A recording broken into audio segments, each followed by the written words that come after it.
ቅዱስ ሩፋኤል ከእግዚአብሔር ታዞ ውጊያ ያስተማረውን አዛዜል የተባለውን እጁን እግሩን አስሮ ዱዳኤል በመትባል ቦታ የነበረችው ምድረበዳ ከፍቶ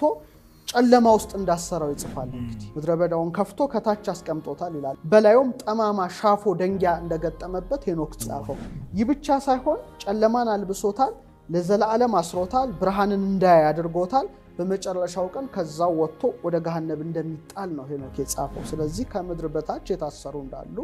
ማወቅ ግድ ይላል ማለት ነው ይብቻ አይደለም ወደ 70 የሚጠጉ ትውልዶችን ይላል በምድር ኮረብቶች በታች እንደተሰሩ ይገልጻል በተለይ በስነ ፍጥረት መጻሕፍት ላይ ደግሞ ሳጥናኤል አምላክ ነኝ ብሎ በተገዳደረና ከመላእክት ጋር ተዋክቶ ከተሸነፈ በኋላ ተጣለባቸው 3 ነገሮች አሉ አዎም ብለው የሰገዱለት ጥልቅ ወደ ጥልቁ ገብተዋል ይላል ታይተምር ይላል እንጦርጦስ ገብተዋል ጥልቅ ባየር ላይ ቀርዋሉ በምድር ላይ ይቀርዋሉ አይነት ነው ሐሳቡ ስለዚህ የስነ ፍጥረት መጻሕፍት ምድር ዝም ብላ ሳትሆን በቀለጠ አለት የተመላች ብቻ ሳትሆን እነዚህንም ሁሉ መናፍስት የታሰሩባትም ቦታ ናት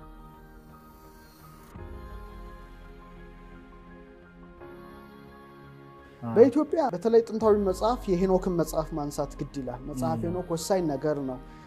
ፈለከ ፈለካትን ወይ ሰማይ ሰማያትን አየራትን ብቻ ሳይሆን ከምድርም በታች ስላለ ነገር ራሱን ችሎ የሚናገር በመሆኑ በተለይ በመጽሐፍ ሄኖክ ላይ ከመላእክት ሩፋኤል ቅዱስ ሩፋኤል ከእግዚአብሔር ታዞ ውጊያ ያስተማረውን አዛዜል የተባለውን እጁን እግሩን አስሮ ዱዳኤል በመትባል ቦታ የነበረችው ምድረበዳ ከፍቶ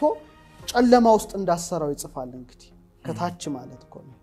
ምድረበዳውን ከፍቶ ከታች አስቀምጦታል ይላል በላዩም ጠማማ ሻፎ ደንጊያ እንደገጠመበት ሄኖክ ጽፏል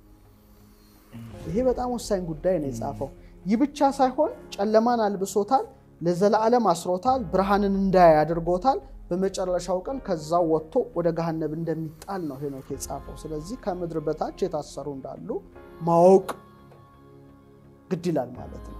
ይብቻ አይደለም ወደ 70 የሚጠጉ ትውልዶችን ይላል በምድር ኮረብቶች በታች እንደተሰሩ ይገልጻል በተለይ ሁለተኛው ምዕራፍ ሶስተኛው ምዕራፍ ላይና ወደ ጭንቅ ቦታ ወደ ግዞት ቦታ ይወሰዳሉ ይላል ያውም ወደ ሲኦል ወደ ገሃነመ እሳት እንደማለት ነውና እዚህ ላይ ስንመለከት ከምድርም በታች የታሰሩ እንዳሉ ይጽፋል ማለት ነው በስነ ፍጥረት መጻሕፍት ላይ ደግሞ አብዛኞቹ በኢትዮጵያ የምናገኛቸው የብራና የስነ ፍጥረት ጽሑፎች ምሳሌ ሳጥናኤል አምላክ ነኝ ብሎ በተገዳደረና ከመላእክት ጋር ተዋክቶ ከተሸነፈ በኋላ ተጣለባቸው 3 ነገሮች አሉ አዎም ብለው የሰገዱለት ጥልቅ ወደ ጥልቁ ገብተዋል ይላል ታይተምር ይላል እንጦርጦስ ይላል ጥልቅ ገብተዋል ባየር ላይ ቀርዋሉ በምድር ላይ ይቀርዋሉ አይነት ነው ሐሳቡ የመላእክት ክፍፍል በተደረገ ጊዜ እና ውጊያው በተደርጎ ያው ቅዱስ ሚካኤል ባሸነፈ ጊዜ ወደ ታች ይወረደዋሉ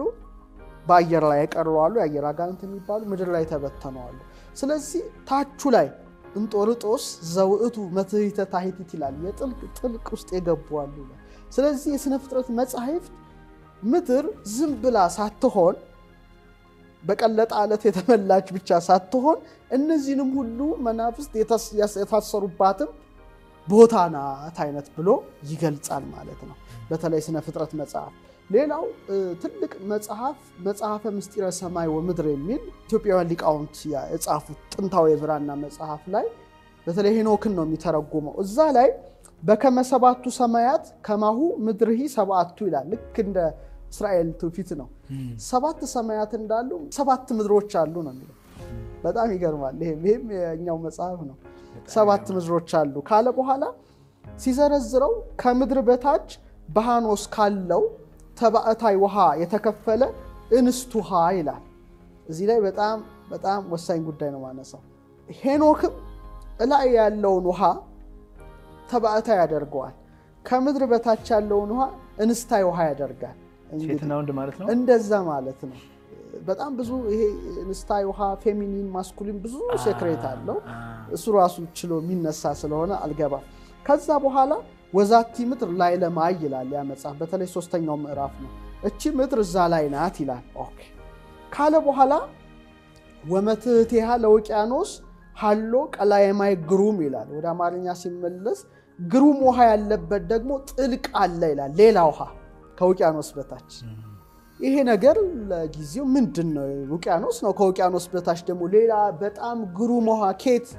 እንዴት ሊል ይችላል ብሎ ሰው ድሮ ቢያነበው ግራ ሊጋባ ይችላል የሳይንስም ሰው ቢያነበው እንዴ አይነት ነገር እንዴ ተረት ነገር ሊል ይችል ነበር አሁን ግን በጣም ቁልፍ ግኝት 2014 ላይ ሳይንቲስቶች አገኙ ምንድነው ያገኙት በተለይ ከመሬት ማንትሉ ስር ማለት ነው በጣም ግዙፍ የከርሰ ምድር ውሃ ነው የተገኘው ከመሬት 660 እስከ 700 ኪሎ ሜትር ማለት ነው ወደ ታች እኮ 600 እስከ 700 ኪሎ ሜትር ኦልሞስት ከ410 እስከ 435 ማይልስ ርቀት ላይ ከምድር ማንትል ስር የተቆለፈ ግዙፍ ውሃ ነው ሳይንቲስቶች ያገኙት ማግኘት ብቻ አይደለም ከሁሉም ውቅያኖሶች 3 እጥፍ የሚበልጥ ውሃ እና ምድር ውስጥ ያሉትን ውቅያኖሶች 3 እጥፍ የሚበልጥ ውሃ ነውና በተለይ ዶክተር ስቲቨን ጆኮብሰን የኖርዝ ዌስት ዩኒቨርሲቲ ምሁር ሲጠቅሱ የሚያመለክተው የምድር ውስጠኛው ክፍል በተጨባጭ መልኩ ከፍተኛ መጠን ያለው ውሃ እንደሚይዝ ነው ይላል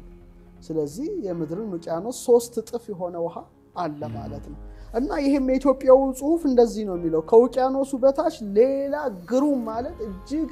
አስፈሪ ውሃ አለ ነው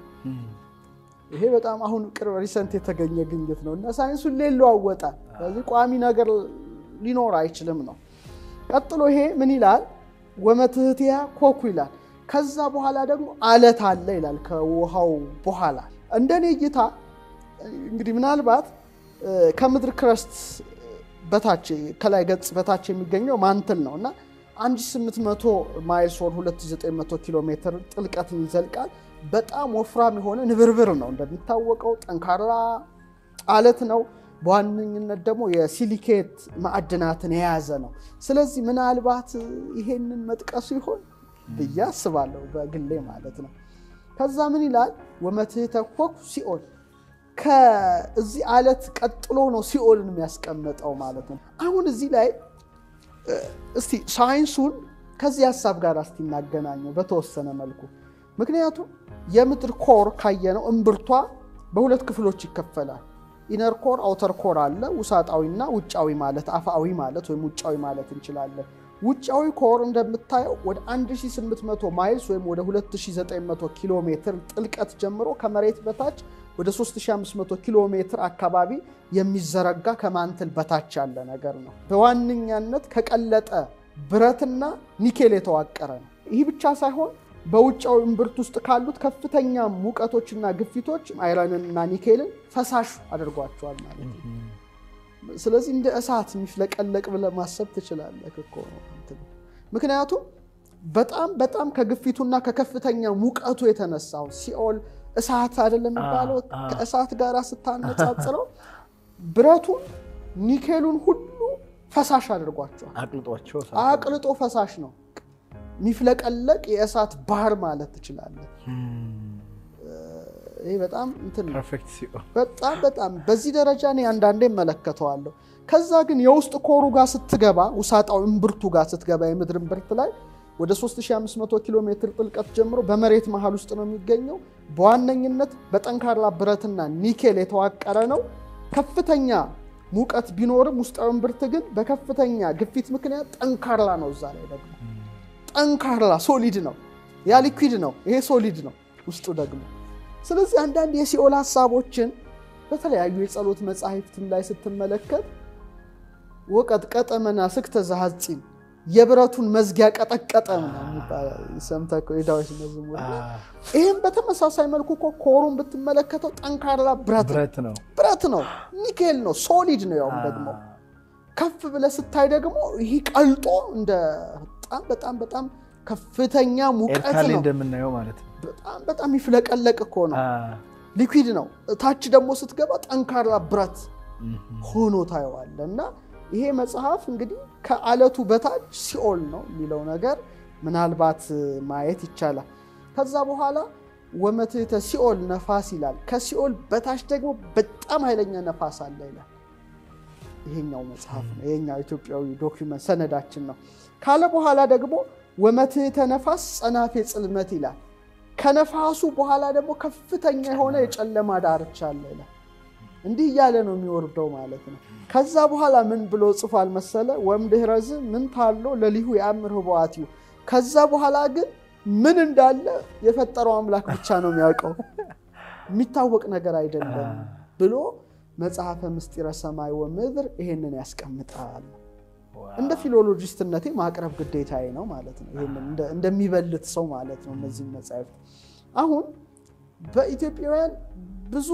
ተርሚኖሎጂ ተሰጥቷቸዋል እነዚህ ቃላት። ለምሳሌ ሲኦል ባልንሰማለን አይደል? እንደገና ደግሞ ገሃነመ እሳት እንግዲህ እሳት ምድጃ አይነት ሆኖ ይጠቀሳል። እንደገና ደግሞ እንጦርጦስ ጥልቅ እንጦርጦስ ትገባታለህ። እሱም አንድ ዓለም እና እመቅ ጥልቅ ማለት ነው። ደግሞ እንደገና እመቀመቃት የጥልቆች ደግሞ ጥልቅ እንደ እንጦርጦስ ማለት ነው። ወለታች እንዳሉ የሚናገር አዎ መትህት ታች መትህተ ታህቲት የታች ታች ወይል ደግሞ እንደገና ምን የሚሉት አለ በርባሮስ የሚሉትም ዓለም አለ። በርባሮስ የሚሉት ዓለም ደግሞ እልፍ አእላፋት ፀሐይ በውስጡ ቢገቡ ጨለማውን መክፈፍ የማይችል አይነት ነው። ይሄ ሁሉ ቃል ዝም ብሎ ሊጠቀስ ይችላል ወይ ነው። ስለዚህ ሳይንሱንም እንደምናየው ሁሉ በተመሳሳይ መልኩ በአንጻሩ ይሄን ነገር ማየት ብንችል መልካም ይመስለኛል። ሌላው አንድ ትልቅ ሊቅ አለ አባ ጊዮርጊስ ዘጋስጫ ይባላል። እሱ ምን ይላል? ወወለ ይቤሉ ሲኦልኒ ውስተ ሰማያት ይእቲ ዝኒ አኮ ከመዝ ሲኦል በሰማያት ናት የሚሉ አሉ አይደለም ይላል በምድር ጥልቅ ናት እንጂ ይላል። መጽሐፈ ምስጢር ላይ ምዕራፍ 17 ቁጥር 40 ላይ ጥልቅ ናት ውስጥ ይላል። ስለዚህ ሰማይ ላይ ልትሆን አትችልም ነው የሚለው። ለምሳሌ ሰዎች ገቡ መሬት ተከፍቶ አጣቸው ይላል። እንደዚህ ከሆነ ታች ነው ሊሆን የሚችለው እንጂ በፍጹም ወደ ላይ ሊሆን አይችልም ወደሚል ምልከታ ሄዷል።